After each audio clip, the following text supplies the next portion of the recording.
Hi, and welcome to week 4 of the Classroom Management Book Study. We are enjoying all the discussions you've been posting, the questions and the fears. Those are all really inclusive. Like, it helps us all feel like we're in this together because there's so many questions and fears that align similarly to each other. Yeah, You're not in it alone. Kind of takes us into what we're doing this week. Right. Actually, perfectly. We are attempting to make some connections between those questions and the content of the book. And so what you'll find is that we put all of the questions and fears into buckets, which we'll explain as we talk about our learning goal moving forward. So, stay tuned. Do you want to talk about the learning? I think we we did. What the learning goal is. Yeah. So, as you're jumping into the tips and tricks, one of the things that we learned ourselves was sometimes you really have to wrestle through that learning target when you are working with technology and what you want your students or our learners to be able to work through and know, understand, and do. Mm-hmm. And you have to start there because technology provides so many opportunities to go in so many different directions.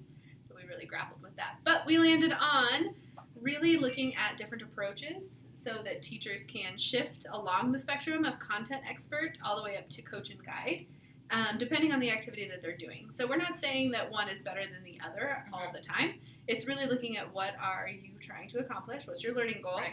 and what is the best approach on that continuum. We took your questions and fears that you wrote about in last week's discussion, and then we tried to organize them, and we came down with, they kind of all came to this little question of what is the teacher's role? Yeah, and does it change from the traditional classroom? Has the role shifted? Right.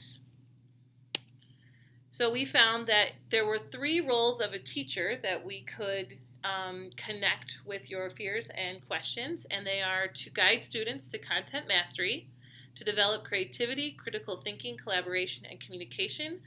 Those are also known as the 4 C's, and then to help students become capable citizens. Yeah, and I would argue that those have stayed true to the traditional physical classroom and into the digital classroom. Yeah. In my opinion, those haven't changed. Yeah. So now we look at how the digital classroom does affect the way that you guide students to content mastery, develop the 4 C's, help them become capable citizens. What are those considerations? And that's what we saw in your guys' questions. So then we created 3 different buckets. Mm-hmm. So our process was actually we wrote a lot of your fears up on a board and tried to make some commonalities, and that's how we got to our buckets.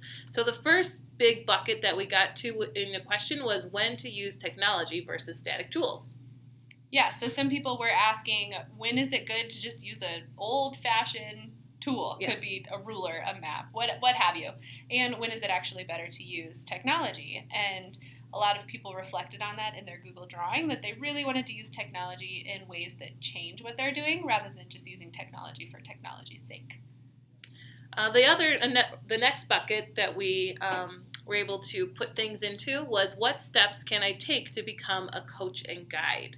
And this is where you're going to really dive into the reading this week on thinking about yourself as a coach and guide. But as you're a coach and guide, you will actually be helping your students develop creativity, critical thinking, collaboration, communication, those 4 C's, and you're also developing those in yourself. So I think as part of this coach and guide, you're recognizing that you are developing the steps in yourself to step out and be creative and to critically think and not just do the lockstep of what you're used to doing in your curriculum, but stepping outside of those bounds. Absolutely. And then the last bucket that you see there is a big question that lots and lots of teachers who are embarking on this journey ask is, how will I know what they're doing? How can you help minimize distractions and multitasking?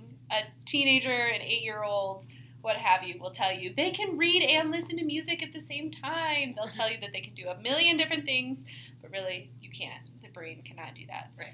And so even myself in a professional learning, I can't check my email and really get the learning. Yeah. Absolutely. And so as a teacher, you're helping students become capable citizens. Well, part of that is really helping them manage those distractions. And so ways that you can do that will come up in the reading, and later on we'll also show you a tool that you could invest in at your school. Yeah.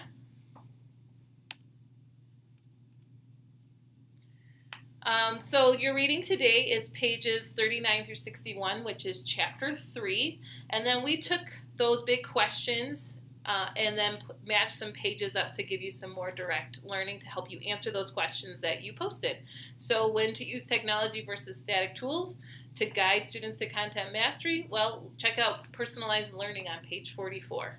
Yeah, and also how to design lessons to leverage technology on pages 45 through 47.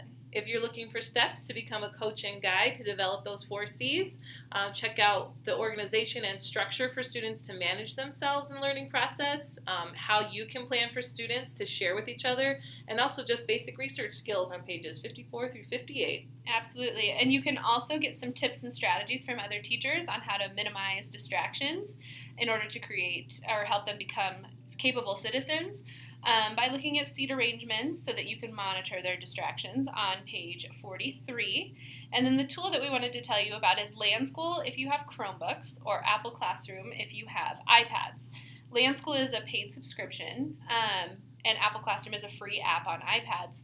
But what both of them do is help teachers be more efficient in how they push out material to students and get them to go to a certain app or a certain website. But the benefit of of using this tool to help students minimize their distractions is that you can actually see their screens as they are working. So contact your EdTech specialist and your DTL to find out more about how to use those. Yeah. So there you have it. Hopefully you are learning that it's okay to have questions and fears as you embark on this journey, and that this reading will help you feel more confident as you become more of a coach and guide in this process, or you slide yourself along the spectrum. Yeah, and as I was looking through the Google Drawings, it was really encouraging to see the types of learning that you are hoping to bring to light with technology, and it's just so smart that you guys are thinking through all of these steps before the devices are even in front of the kids. So definitely applaud yourself for that. You can't see, but I'm nodding my head right now. I'm in agreement.